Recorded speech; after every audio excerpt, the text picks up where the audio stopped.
Race for Oregon's next governor is gaining national attention and bringing in some big money for campaigns. It's also brought in some support from key national political figures. Fox 12's Adrian Thomas is live in downtown Portland tonight with a look at the significance of this race. Adrian?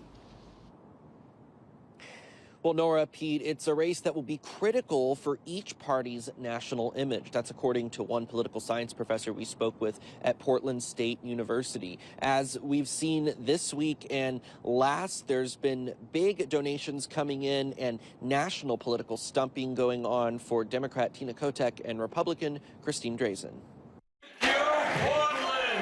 Thursday, Democratic candidate for governor Tina Kotek held a campaign event in Portland with progressive Vermont Senator Bernie Sanders. She's also recently held campaign events in Portland with President Joe Biden and U.S. Senator Elizabeth Warren of Massachusetts. And it is your turn to stand up now. Last week, Christine Drazan held a campaign event in Aurora with Virginia Governor Glenn Youngkin.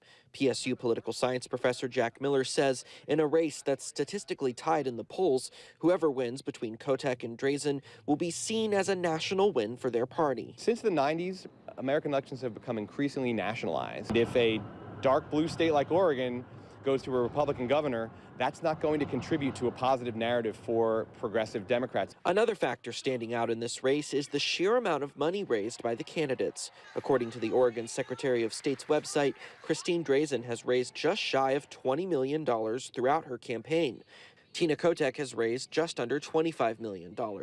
But Professor Jack Miller says money from wealthy donors may not have as positive of an effect, especially as candidates invest heavily in attack ads. A lot of the ads we're seeing that are sponsored by super PACs and by wealthy people are very negative. They're very dark. They portray the opposition as extremists, and that tends to actually turn people off of politics. Jack Miller says typically the most effective way for campaigns to win their races is to increase voter turnout by recruiting volunteers to canvass in their neighborhoods and communities.